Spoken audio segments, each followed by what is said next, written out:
यह कहानी त्रेता युग की है। उस समय श्रवण कुमार नाम का एक बालक था। उसके माता पिता अंधे थे और उन्होंने श्रवण को कई मुसीबतों का सामना करते हुए पाला था। श्रवण कुमार बचपन से ही अपने माता पिता का बहुत आदर करता था। जैसे जैसे श्रवण बड़ा होता गया, उसने घर की जिम्मेदारी अपने कंधों पर ले ली।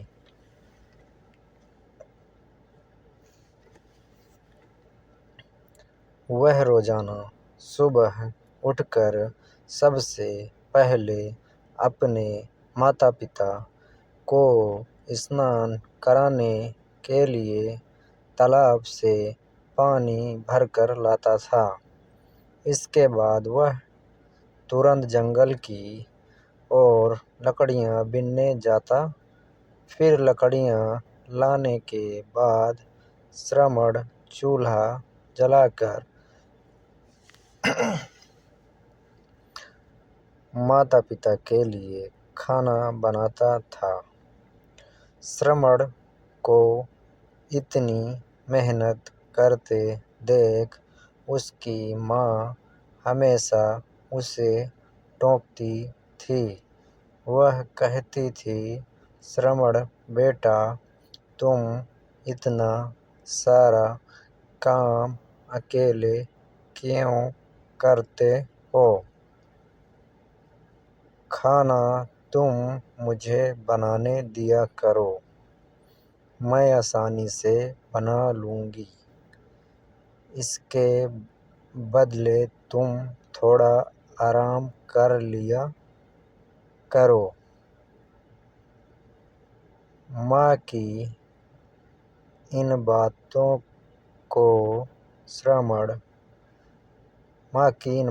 को सुनकर श्रवण कुमार कहता, नहीं माँ, मैं ये सारे काम आप लोगों के लिए ही तो करता हूँ। भला अपने माँ बाप के लिए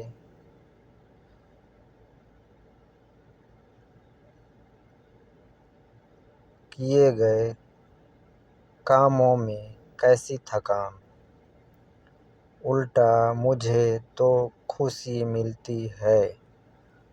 श्रवण कुमार की इन बातों को सुनकर उसकी माँ भावुक हो गई। वो रोज भगवान से प्रार्थना करती, हे प्रभु, इतना ध्यान रखने वाला श्रवण जैसा बेटा हर माता पिता के घर पैदा हो। श्रवण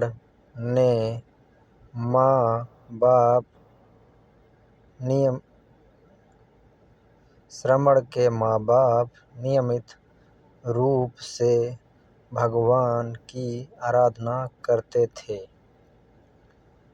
वह उनके लिए फूल और पूजा की अन्य सामग्री लाता, फिर खुद भी बिना देर किए माता पिता के साथ पूजा में शामिल हो जाता था। श्रवण कुमार धीरे धीरे बड़ा हुआ और जल्दी से घर के कार्यों को खत्म करके बाहर काम पर निकल जाता था। एक दिन श्रवण अपने माता पिता के साथ बैठा था। तभी उन्होंने श्रवण से कहा, बेटा, तुमने हमारी हर ख्वाहिश पूरा की है। अब हमारी केवल एक ही इच्छा है जिसे हम पूरी करना चाहते हैं। यह सुन श्रमण ने उनसे पूछा, ऐसी कौन सी इच्छा बाकी है जिसे आप पूरा करना चाहते हैं? आप केवल आदेश दें, मैं आपकी हर ख्वाहिश को पूरा करूँगा। इस पर श्रमण के पिता ने कहा, बेटा, अब हम बूढ़े हो चुके हैं और हम चाहते हैं कि मरने से पहले तीर्थ यात्रा के लिए जाएं। भगवान के शरण में जाकर हमें सुकून की प्राप्ति होगी। अपने माँ बाप की बात सुनकर श्रमण कुमार सोचने लग गया कि वह उनकी इस इच्छा को कैसे पूरा करेगा। उस समय बस और ट्रेन की सुविधा नहीं थी। साथ ही उसके माता पिता देख भी नहीं सकते थे। ऐसे में उन्हें तीर्थ यात्रा कराना भला कैसे संभव हो पाता। तभी श्रमण कुमार को एक तरकीब सूझी। वह तुरंत बाहर गया और वहाँ से 2 बड़ी टोकरी लेकर आया। उसने उन दोनों टोकरियों को एक मजबूत डंडे में मोटी रस्सी के सहारे लटकाकर एक बड़ा सा तराजू बना लिया। फिर श्रमण कुमार ने उस तराजू में अपने माँ बाप को बारी बारी से गोद में उठाकर बैठा दिया। उसके बाद तराजू को अपने कंधों पर लेकर उन्हें तीर्थ यात्रा पर लेकर निकल पड़ा। वह लगातार कुछ दिनों तक अपने माता पिता को एक के बाद एक सभी पवित्र स्थलों पर घुमाने लगा।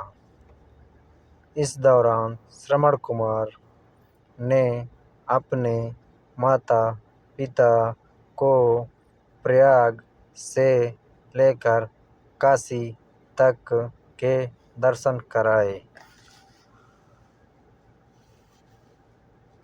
माता पिता को घुमाते समय श्रमण कुमार उन्हें उन जगहों के बारे में भी बताते चलता था,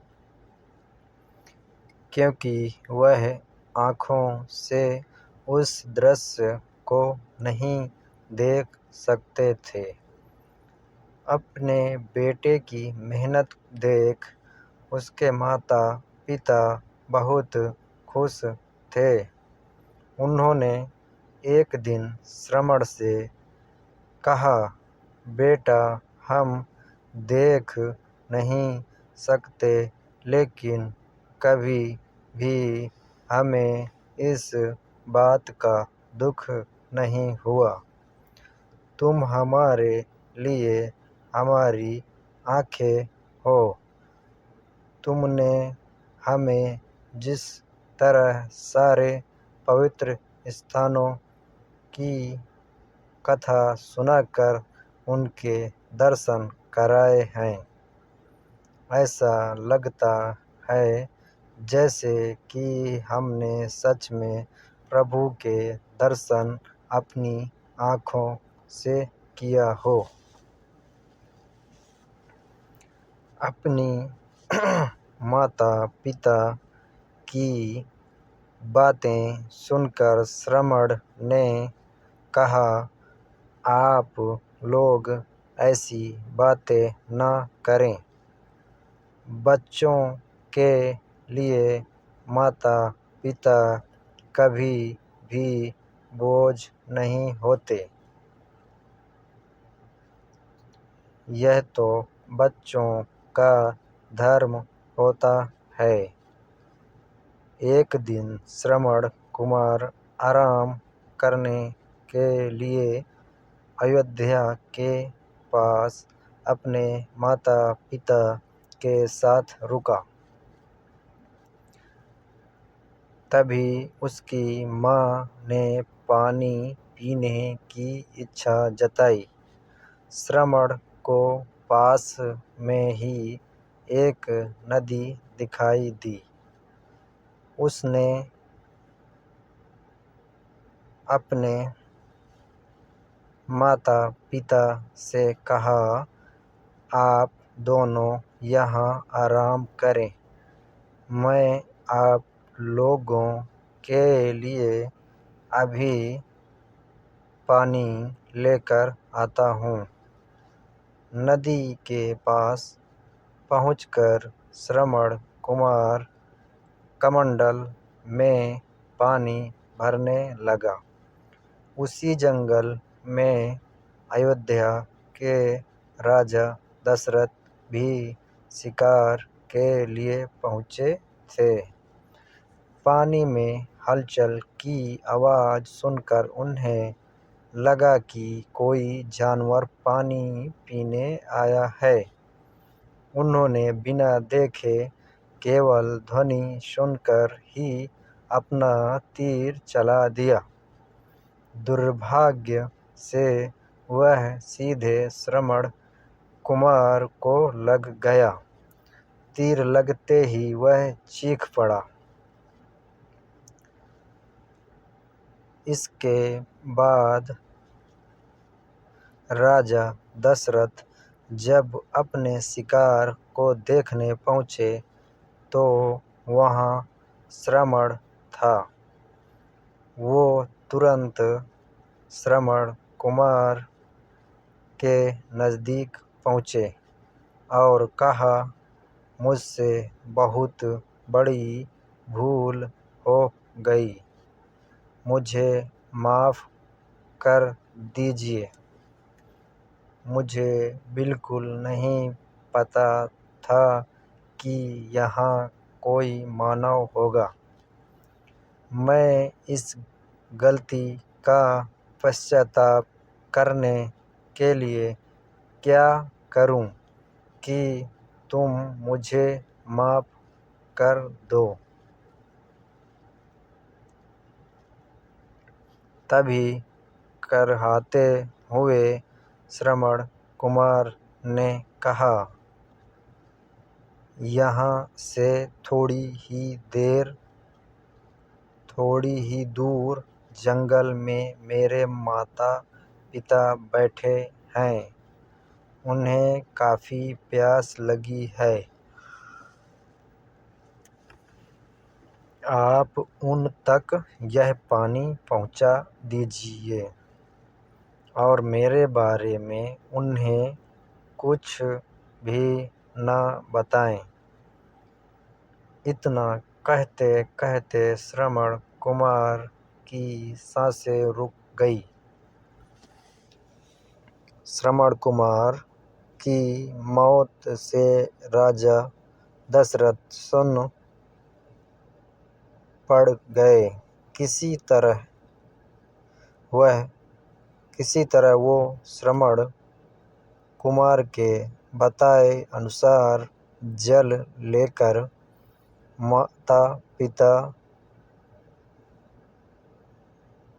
लेकर उसके माता पिता के पास पहुँचे। श्रमण के माता पिता अपने बेटे की आहट को बखूबी पहचानते थे।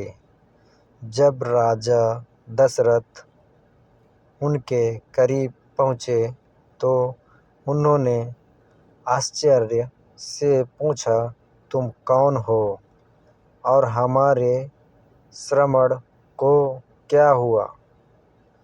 वह क्यों नहीं आया? राजा दशरथ उनके सवालों का जवाब नहीं दे पाए।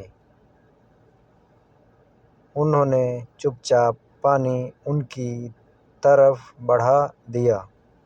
तभी श्रमण की माँ ने चिंतित स्वर में जोर से कहा, तुम कौन हो और मेरा बेटा कहाँ है, ये बताते क्यों नहीं हो? श्रमण की माँ की चिंता देखकर राजा दशरथ ने कहा, माँ मुझे माफ़ कर दीजिए।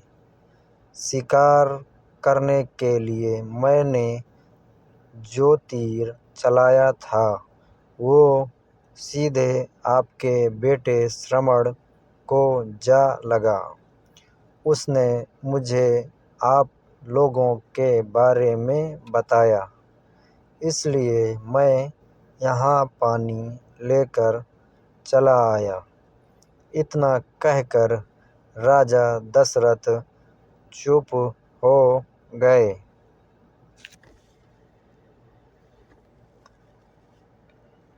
राजा दशरथ की बात सुनकर श्रमण की माँ जोर जोर से रोने लगी। उन दोनों ने अपने बेटे की मौत के गम में राजा दशरथ के लाए हुए पानी को हाथ तक नहीं लगाया। श्रमण के पिता ने तभी राजा दशरथ को पुत्र वियोग का श्राप दे दिया। कुछ ही देर बाद श्रमण के माता पिता ने अपने प्राण त्याग दिए। बताया जाता है कि श्रमण कुमार के पिता के श्राप के परिणाम स्वरूप ही राजा दशरथ को अपने पुत्र राम से दूर